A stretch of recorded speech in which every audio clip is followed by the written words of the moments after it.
આજે જેઠ સુદ બીજ છે, સોમવાર છે, તારીખ 18/5/2026 વર્ષ છે.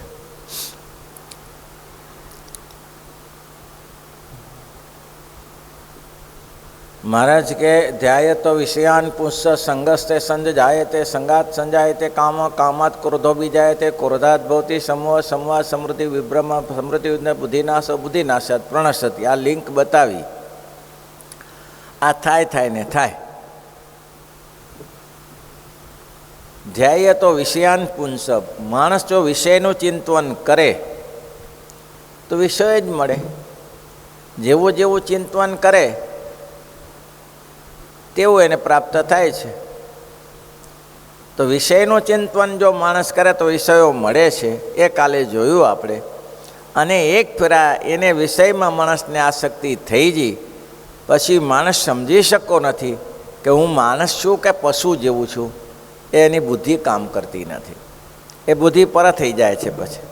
એટલા માટે મેં આના દ્રષ્ટાંતો બધા આપ્યો તો તમને કે બ્રહ્માદિક દેવતાઓ શિવ નારદજી જેવા ને પણ બુદ્ધિ કામ ના કરી. કારણ કે એક વિષયમાં મન ચોંટી ગયું પછી કામ ના કરે તો શું કરવું પડે? આત્મનિષ્ઠા દ્રઢ કરવી પડે. એની કાલે વાત કરી કે આત્મનિષ્ઠા દ્રઢ હોય તો હું કોણ છું? આત્મા છું. મારે આ જગત સંબંધે કોઈ સંબંધ નથી. અને મારું આત્મા છું. અને તરત જ પછી ઉત્પત્તિ સ્થિતિ પ્રલય, 3 પ્રકારની ઉત્પત્તિ સ્થિતિને પ્રલયને જાણવો. એ શુક્ર માટે કે આ દુનિયા છે એ નાશ થતી જ છે, પરિવર્તનશીલ છે. જુઓ 6 ઉપમા છે દેહની. જાયતે, બરાબર? જાયતે એટલે જન્મે છે. આ દેહ જીવનો જન્મ થાય છે કોઈને દેહમાં. જાયતે વર્ધતે, જન્મ્યા પછી મોટો થાય, વર્ધે ને વૃદ્ધિ પામે. હા, જાયતે વર્ધતે થીયતે, પછી સ્થિર થઈ જાય. પછી વધ્યા જ ના કરે ને. વધ્યા કરે પછી 20-21 વર્ષનો થાય તો વધતો બંધ થઈ જાય. બાળકને વાળ દાઢી મૂછીને વાળ આવી ગયા પછી આગળ વધવાની શક્યતા ઓછી હોય. એ પૂરું થઈ ગયું. અને આ દરેક વિશ્વનો ક્રમ છે. ઝાડવા જુઓ, આગળ ચાલ્યા જાય નાના હોય ત્યારે, પછી ઉપર અટકી જાય છે. પછી નહીં આગળ વધી શકતા નથી. એને ક્યાં તકલીફ હતી ત્યારે આગળ નથી વધી શકતા? ના, પણ એ આગળ ન વધી શકે. એની મર્યાદા પ્રમાણે જ રહે. દરેક વૃક્ષ, વેલીઓ, પશુ પક્ષીઓ. માણસમાં પછી ઠેંગડો રહે. દાઢી મૂછાવી તો ઠેંગડો હોય તો ઠેંગડો જ રહે. અને 7 ફૂટનો ઊંચો થઈ ગયો તો ઊંચો થઈ જાય, પણ પછી આગળ વધી ન શકે. એની પરિસ્થિતિ મર્યાદા હોય છે. અને જો વૃક્ષ ઇત્યાદિક આગળ વધે તો આપણે કરવું શું? ક્યાં જાય? અને માણસ આગળ વધે તો ટ્રેનોના છાપરાય કામ ન લાગે. પછી ઉપર શું જવાનું? બેસવું કેવી રીતે? એટલે બધી મર્યાદામાં ભગવાને આ વસ્તુ કરી છે. એટલે માનવાનું કે જે ઉત્પન્ન થાય છે, જાયતે વર્ધતે સ્થિયતે પરિરમતે, પછી પરિવર્તન થાય છે. પછી પરિવર્તન થાય છે એટલે શું થાય છે? ચોથી પ્રક્રિયા છે. પછી ધીમે ધીમે જે તમારું 40 વર્ષનું શરીર હતું એ દિવસે તમને હવે એમ લાગ્યા કરે. સફેદ માથામાં ધોળા વાળ આવી જાય, ચાલવું કઠણ પડી જાય. શંકર દાદા કહેતા, ઉંમરમાં તો કેવું થાય? પાદર તે પરદેશ થયા. પાદરે જવું હોય, ગામને પાદરે, તો કે પરદેશમાં જવા જેવું છે. અને ઉંબરા થયા ડુંગર. એક ઉંબરો ચડવો તો ડુંગર બરાબર લાગે. આ શરીરનું પરિવર્તન, તે શરીરનું પરિવર્તન થતું જાય. તો તમને એ જાણવું, જગતની ઉત્પત્તિ સ્થિતિ પ્રલય એટલા માટે જાણવાનું કીધું કે જાણવું જોઈએ તમારે કે આ બધું જગત ઉત્પન્ન થાય છે.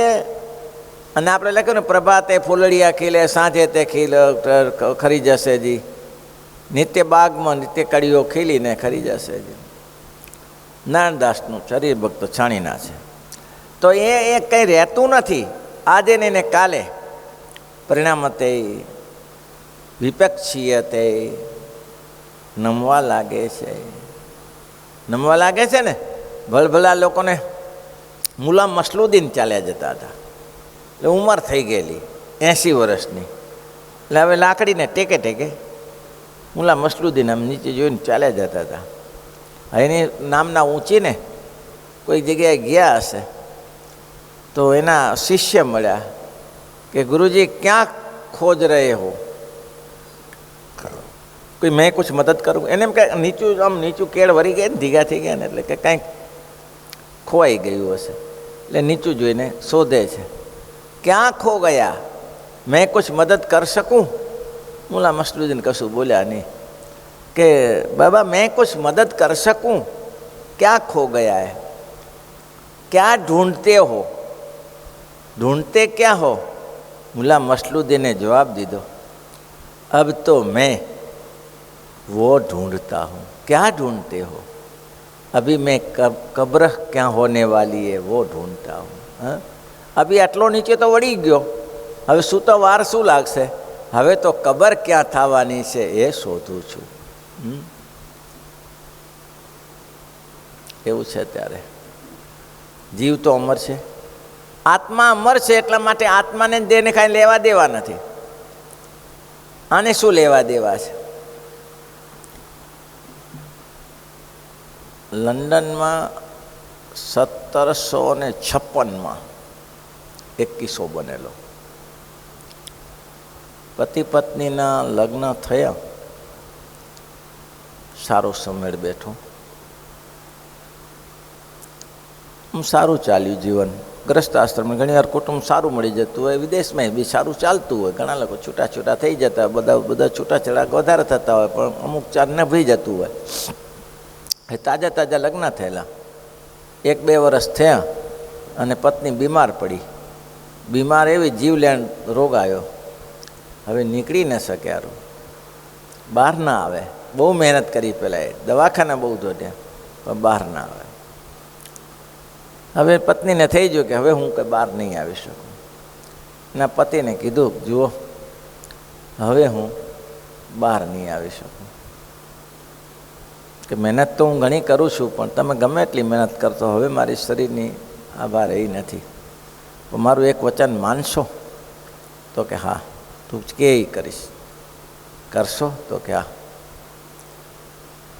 તો કે તમે જો એક મારું વચન માનો ને, એક કિંમતી વીંટી હતી, પિયરમાંથી લાવેલી, હેવી સરસ વીંટી, વચમાં મોટો લાખો રૂપિયાનો નંગ જડેલો, આજુબાજુ નાના નંગવાળી કીટી હતી. એટલું કરજો, આ મારી વીંટી ઉતારી ના લેતા. મને જે કબરમાં દફનાવો ને, એટલે કોલો દફનાવતા હોય ને, કબરમાં દફનાવો તે મારી વીંટી ન ઉતારી દેતા, મારી વીંટી સાથે મને દફનાવી દેજો. હવે એનું કેવું દફનાવવાનું જાણો છો? તમને માટીમાં દાટી ના દે, એનું આખી ડોલી હોય, એ ડોલી મૂકી દે. એનો કે કોઈને માથે મોઢું દબાઈ ના દે, એટલે એના ઉપર માટી રાખી દે અને ઉપર પછી જાણી દે, એ મજબૂત હોય, દબાઈ ના જાય. તો કે સારું, ચોક્કસ કરીશ એટલું. મરી ગઈ સ્ત્રી. મરી ગયા પછી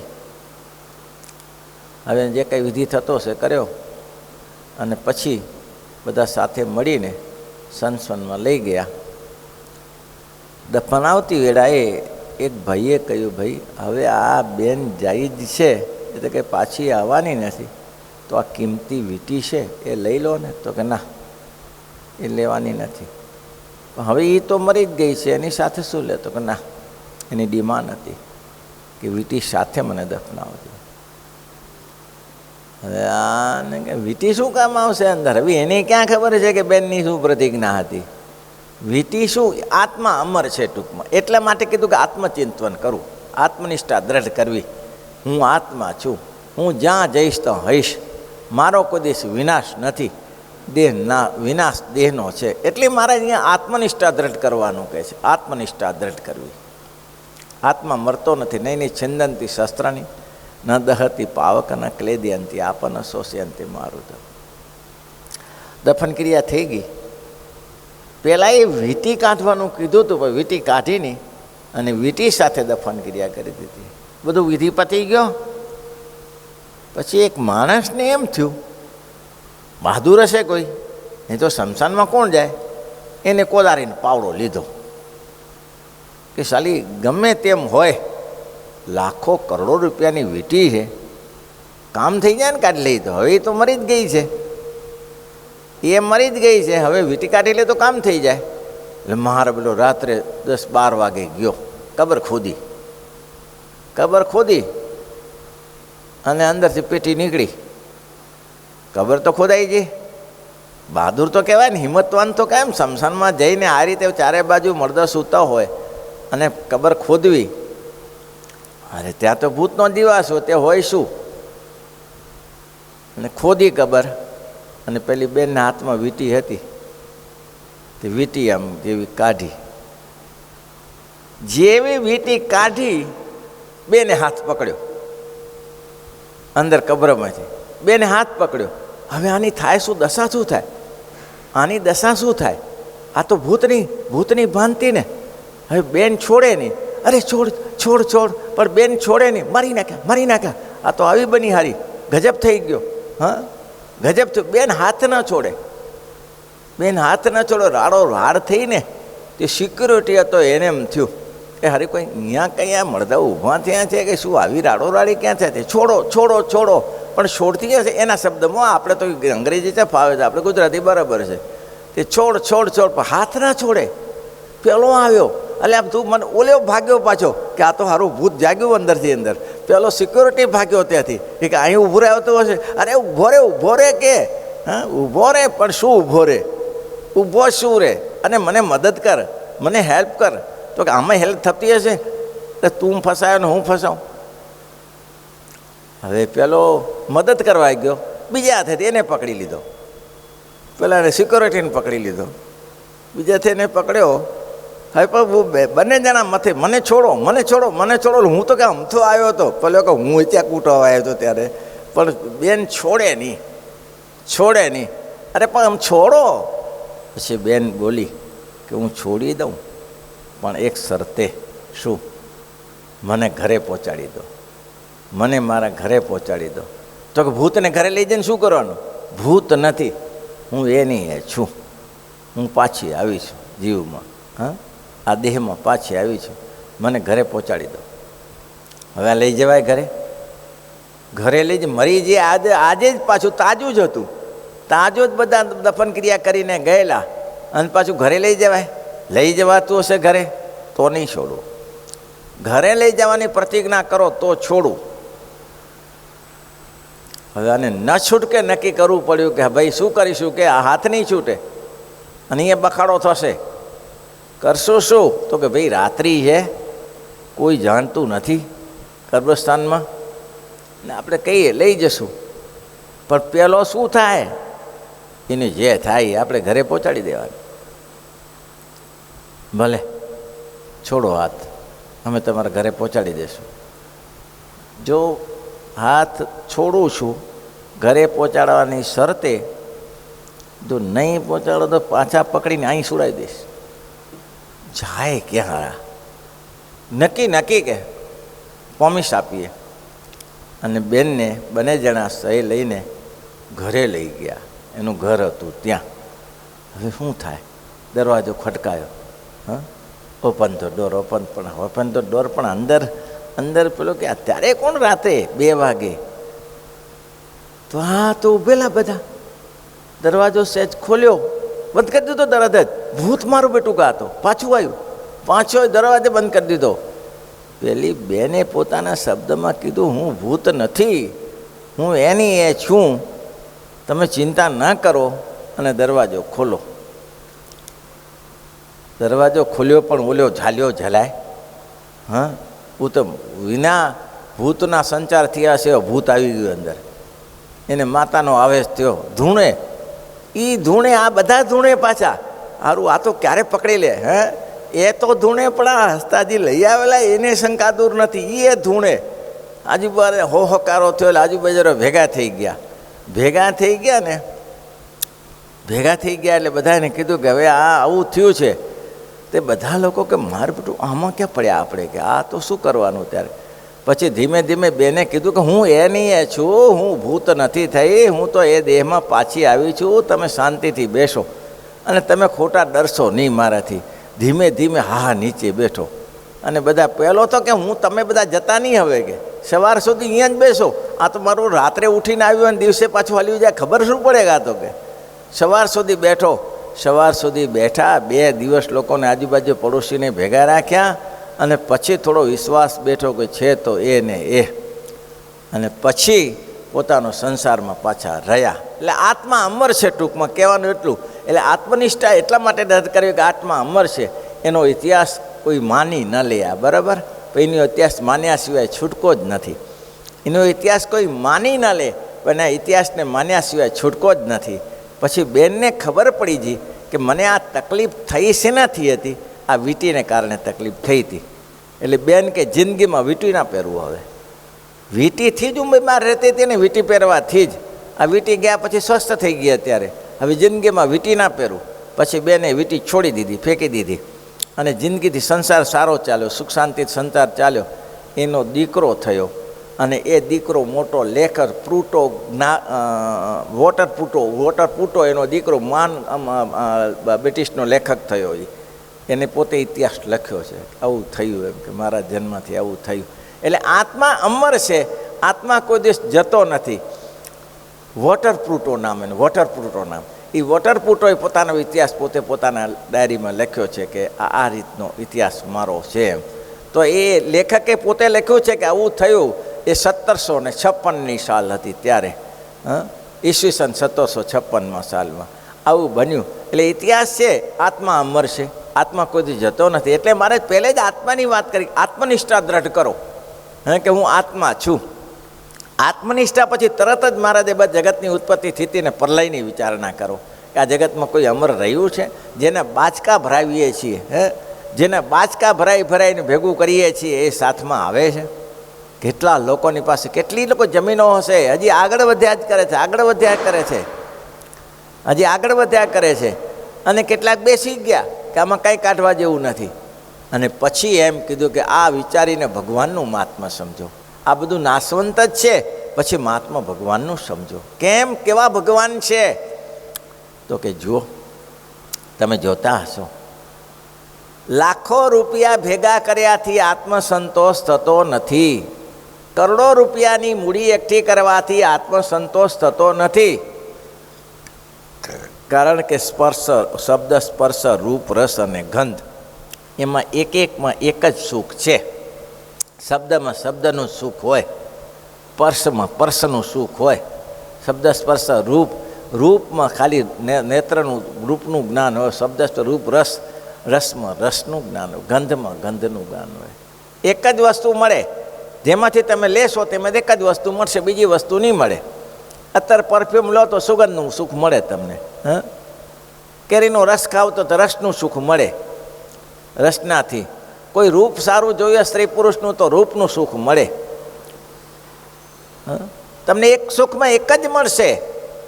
પણ જે ભગવાનમાં તો મહારાજ કે એના મૂર્તિમાં તો અનંત સુખ રહ્યા છે. એનું કારણ તમને બતાવ્યું. જેટલા એ સાધના કરી, આપણા સતાનંદ સ્વામીથી ચાલીએ, એ બદ્રિકાશ્રમ ગયા. નાની 8 વર્ષની ઉંમરમાં વિદ્વાન માણસ, ભણેલા ગણેલા. એનું ગ્રંથ જુઓ, સતાનંદ સત્સંગી જીવન જુઓ કે વચનામાં સુધા સિંધુ જુઓ. ઓહો, ન મળી શકે એવી રમણીય ભાષા છે. રમણીય ભાષામાં લખ્યું છે. ગુજરાતી 10મું 12મું જે ભણ્યો હોય સંસ્કૃત, એ સત્સંગી જીવન વાંચી શકે એવી ભાષા, ના મળી ભાષા. વાસુદાન ભાષા વાંચો, ગાભા કાઢી નાખે. જ્યારે સતાનંદ સ્વામીની ભાષા ગુજરાત, સતતમ નિજ મૂર્તિ ચિંતકાનમ અધિક શેત મનોહર પ્રદીપ પ્રકાશે, આવી ભાષા. હવે આમાં કયો શબ્દ છે તમને અઘરો પડે? સતતમ, સતત બધા બોલીએ. સતતમ, નિજ મૂર્તિ, ચિંતકાનમ, આ બધા શબ્દો ગુજરાતી જેવા છે. એ સતાનંદ સ્વામીની ભાષા. 8 વર્ષની ઉંમરે મને વિદ્વાન થયો અને એને વિચાર્યું કે મેં મારો જીવ ધર્યો છે, દેહ અહીંયા આવ્યો છું, તો મારે કરી છૂટવું છે, કંઈક મારે કરી લેવાની ઈચ્છા છે. અને બદ્રિકાશ્રમમાં ગયા, બદ્રીનારાયણ ગયા અને તપસ્યા કરી અને શ્રીમદ ભાગવતનો પાઠ કરે અને નરનારાયણ દેવ ભગવાન પાસે દરરોજ પ્રાર્થના કરે, પ્રભુ મને સેવામાં રાખી લો, મને તમારી સેવામાં રાખી લો, મને કંઈક તમારા થકી પ્રાપ્ત થાય. આટલી પ્રાર્થના કર્યા પછી એમ કહેવાય કે 4 મહિના સુધી પાઠ કર્યો અને 4 મહિના સુધી પ્રભુ આરાધના કર્યું. અને આરાધના કર્યા પછી ભગવાને નરનારાયણ દર્શન આપીને કહ્યું કે માગો, પતી ગયું. કંઈ માગ્યું નહીં. માગવાનું કહ્યું, શું કીધું? માગો. તમે જે મને મારા માટે માગનાવાની માંગણી કરી છે, માગો, હું તમને આપું. બસ, હવે કંઈ ન જોઈએ. તો માગવા માટે તો આવ્યા હતા. હા, માગો, કંઈ ન માગ્યું. એક મહારાજનું દર્શન થયા પછી એને કાંઈ જરૂર જ નથી જણાતી કે હવે આ કાફી છે, કારણ બધા સુખ આવી જાય એના. ભગવાને નરનારાયણ દેવે કહ્યું કે તમારી ઈચ્છા છે કે મારું સાનિધ્ય સેવવું અને મારા ચરિત્રના ગ્રંથ કરવા, એ અહીંયા નહીં થાય. તમે ગઢપુર જાઓ, ગુજરાતમાં જાઓ, અને ત્યાં તમને પ્રગટ ભગવાન સ્વામિનારાયણ બિરાજે છે, એનો સમાગમ કરો અને એના શાસ્ત્ર લખો, એનું સાનિધ્ય લ્યો. ભગવાને સામેથી કીધું, પણ સતાનંદ સ્વામી માગી ના શક્યા. એને કહ્યું મળી ગયું. ધ્રુવની પ્રાર્થના જુઓ. ધ્રુવજીએ ધ્રુવજી આરાધના કરી. શું આરાધના કરી? કે મારે રાજ્ય મેળવવું છે, મારા પિતાના ખોળામાં બેસવું છે. પછી ભગવાન મળ્યા. ધ્રુવજીને જુઓ, પ્રહલાદજીને જુઓ, જેને જેને આરાધના કરી છે એને કંઈ માગવા જેવું નથી રહેતું. એ માગી નહીં શકતા. આરાધના કરી બસ ભગવાનને. ધ્રુવજીએ કહ્યું તો શું, મારા ઉત્તમપાદના ખોળામાં મારે બેસવું છે, એના માટે જ ગયેલા ને. અને આરાધના કરીને આરાધના પૂરી થઈ ગઈ. પૂરી થયા પછી ધ્રુવજીએ ભગવાને દર્શન આપ. બીજી કથાઓ આપણે લાંબી છે, બધું જાણીએ છીએ. અત્યારે આપણો આટલો જ પ્રસંગ છે કે એકવાર ભગવાનનું દર્શન થયા પછી જીવ બીજું કંઈ માગતો નથી. એને ભગવાનની મૂર્તિમાં વાલાએ તો રસના ચાખણ હાર તે છાસ્તે ન પીએ. કેટલું સરસ પદ છે પ્રેમાનંદ સ્વામીનું. વાલાએ તો રસના ચાખણ હાર કે છાસ્તે નવ પીએ રે લોલ. વાલાએ તો રસના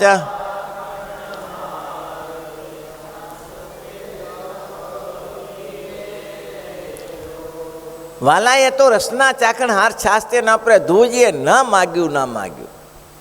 બસ મહારાજ કે તમે કંઈક માંગણી હતી ને તમારી, મારી કોઈ માંગણી નથી. તમારું દર્શન એ જ મારી માંગણી. તમારું દર્શન થયું, મને બીજી કોઈ માંગણી છે? અરે તમે ઘરેથી છે ને માટે નીકળ્યા? નીકળ્યો હતો, હવે નહીં. ઘરેથી નીકળ્યો હતો એ હવે નહીં. આપ મળ્યા પછી કોઈ માગવાની ઈચ્છા નથી.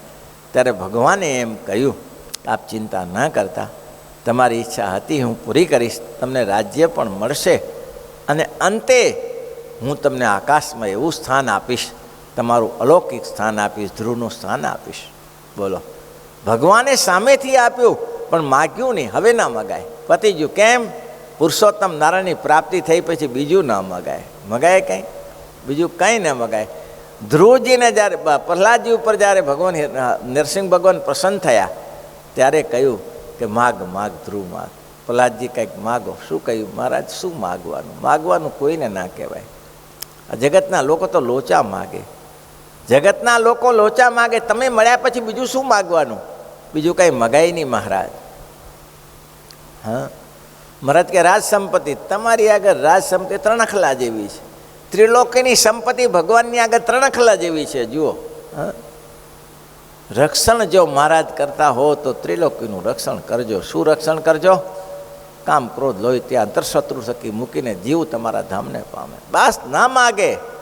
હરિના જન તો મોક્તિ ન માગે, હરિના જન તો મોક્ષ ન માગે. માગે જન્મો જન્મ અવતારા રે, માગે જન્મ. હરિના જન તો મોક્ષ. જેને એકવાર ભગવાનની પ્રાપ્તિથી અક્ષરધામની શી જરૂર? ઝીણાભાઈએ માગ્યું. ઝીણાભાઈએ કહ્યું બસ તમારી સેવામાં મુક્તાન સ્વામી, બ્રહ્માન સ્વામી, ગોપળાન સ્વામી, નિત્યાન સ્વામી સેવા કરે, સુરા ખેતર, દાદા ખેતર, બસ એવી સેવા આપી દો. બસ બીજું કાંઈ જોઈએ નહીં. તમારી સેવા બસ. મહારાજની મૂર્તિ મળી જઈ પછી માગે એ તો ઝેર ખાય છે. હા, એ તો અમૃત રસને છોડીને ઝેર ખાય છે. ભગવાન મળ્યા પછી બીજું માગતો છે. મહારાજ કે કેવી, મહારાજે કેવી સરસ વાત કરી છે કે જગતમાં એકમાં એક જ સુખ મળશે, બીજું સુખ નહીં મળે. ધર્મદેવને ભક્તિ માતાએ વૃંદાવનમાં ભગવાનની ચાતુર્માસમાં પ્રાર્થના કરી, ભગવાન અમારા ઘરે પ્રગટ થાય. ભગવાને દર્શન આપ્યું, ભૂલી ગયા બધું. ભગવાને દર્શન આપ્યું, ભૂલી ગયા. હવે શું માગવું કંઈ જાત, બસ આમાં જે મળવાનું હતું મળી ગયું, બીજું શું માગવાનું હોય? જે મળવાનું હતું એ મળી ગયું હોય, બીજું શું માગવાનું? ભગવાને કહ્યું તમારી ઈચ્છા પૂરી કરીશ. ભગવાને સામેથી કીધું. ભગવાન એની સામેથી ઈચ્છા પૂરી કરે, પણ જીવને માગવા જેવું રહેતું નથી. અને પછી માનો કે ભગવાને આપ્યું તો એમાં કંઈ ફસાય નહીં. હવે ભગવાનનો પ્રસાદ સ્વીકારે છે. હા, લાડુ, દાળ ભાત, દૂધપાક ને માલપુઆ જમતા હો, પણ ભગવાનનો પ્રસાદ જ કરી લીધો પછી લાડુ દાળ ભાતનો સ્વાદ નહીં આવે. પછી શેનો સ્વાદ આવશે? પ્રસાદનો સ્વાદ આવશે. છે તો એને સારી વસ્તુ, માલપુઆ બનાવ્યા છે, દૂધપાક બનાવ્યો છે, પણ એક ભાવના થઈ જાય કે આજે મહારાજનો પ્રસાદ મળી ગયો. હા, આજે મહારાજનો પ્રસાદ મળી ગયો. પછી બીજી ભાવના નહીં રહે તમને, એક જ ભાવના રહેશે, મહારાજનો પ્રસાદ છે. આવી છે બસ. તો આ એક મહત્ત્વની બાબત મહારાજે અહીં બતાવી કે એના જો, અને ભગવાનનું જે સ્વરૂપ છે તેમાં તો સર્વે સુખ ભેળા રહ્યા છે. તે એક દર્શન કરે તો પણ તે ભક્ત પૂર્ણ કામ થઈ જાય. થઈ ગયા ને બધા. મેં આ દ્રષ્ટાંતો આપે એ પૂર્ણ કામ જ થયા ને. જેટલા જેટલાના દ્રષ્ટાંત આપે એ પૂરા કામ થઈ ગયા. એને કંઈ કરવા જેવું બાકી રહ્યું નથી. પછી મહારાજ બહુ સરસ બતાવે છે કે આ જગતનું સુખ છે એ નાશવંત છે. આજે નહીં ને કાલે નાશ થઈ જશે. ગમે તેવો બંગલો પડી જશે, ગમે તેવું વૃક્ષ પડી જશે, ગમે તેવા ગાય ભેંસ મરી જશે, ગમે તેવા માણસની શમશાન યાત્રા થશે. કારણ કે જગતનું સુખ તો નાશ જ છે. તમે જેના માટે ઉપાધિ કરો છો તો કરવી તો પડે. કેમ કરવી પડે? શરીર છે એટલે, તમારું પોષ્ય વર્ગ છે, પણ તમને અનુસંધાન તો રહેવું જરૂરી છે કે મારી સાથે રહેશે નહીં હો. આ હું કરું છું પણ મારી સાથે નહીં રહે. એક દિવસ ચાલ્યું જશે. તો શેના માટે કાળા ધોળા કરું છું? કાળા ધોળા શેના માટે કરું છું? એક દિવસ સુખ રહેવાનું જ નથી, તો પછી હું કાળા ધોળા શેના માટે કરું છું? તો કે એટલા માટે કરું છું કે આ દેહ છે, ત્યાં ઋષભદેવ ભગવાને સરસ વાત કરી છે. ભરતજીના પિતાએ કે હું પૂર્ણ કામ છું, હું પૂર્ણ કામ છું, મારે કંઈ કરવા જેવું નથી, તોય છતાં જગતમાં વિચરું છું. મારે કંઈ કરવા જેવું નથી, મેં મેળવી લીધું. જે પરમાત્માની આરાધના કરવી જોઈએ મેં કરી લીધી, તેમ છતાંય હું વિચરણ કરું છું. કેવી રીતે? એના દ્રષ્ટાંત સરસ આપ્યું. ચાકડા ઉપર ઘડો મૂક્યો. ચાકડો સમજો છો ને, ઘડો ચડાવવાનો મતલબ એમ જ થાય છે, પહેલાં થતા એમ જ. ચાકડા ઉપર એની કોઈ ફેક્ટરીઓ નથી આવી, એ જ આ જ ફેક્ટરી એની. ચાકડા ઉપર ઘડો મૂકીએ, પછી ઘડો પૂરો થઈ ગયો, કુંભાર પૂરો કરી નાખે, પછી ઘડો લઈ લે તો ચાકડો બંધ થઈ જાય. ચાકડો બંધ થઈ જાય, કેમ ના થાય? ચાકડાને હવે ફેરવતા નથી, પણ ચાકડો બંધ ના થાય, 2 મિનિટ લાગે ચાકડાને બંધ થતા. કેમ? એનો વેગ છે ત્યાં સુધી ફેરે. પોતાની મેળે વેગ છે ને. ગાડીમાં ડીઝલ બંધ કરી નાખો, હા, તો ગાડી ના ચાલે. 10, 15, 20 ફૂટ તો ચાલે કે ના ચાલે? 50 ફૂટ તો ચાલે કે ના ચાલે ગાડી? કારણ શું કરવા માટે ચાલે? ડીઝલ બંધ કરી નાખ્યું તો કેમ ચાલે છે? તો કે એનો વેગથી ચાલે છે. એટલે ઋષભદેવ ભગવાન કહે છે કે આ જગતનો શરીરનો વેગ છે ને, ત્યાં સુધી તમારે કામ કર્યા સિવાય છૂટકો નથી, કરવું જ પડે. એવું છે ત્યારે શ્રીપતિમ શ્રીધરામ સર્વ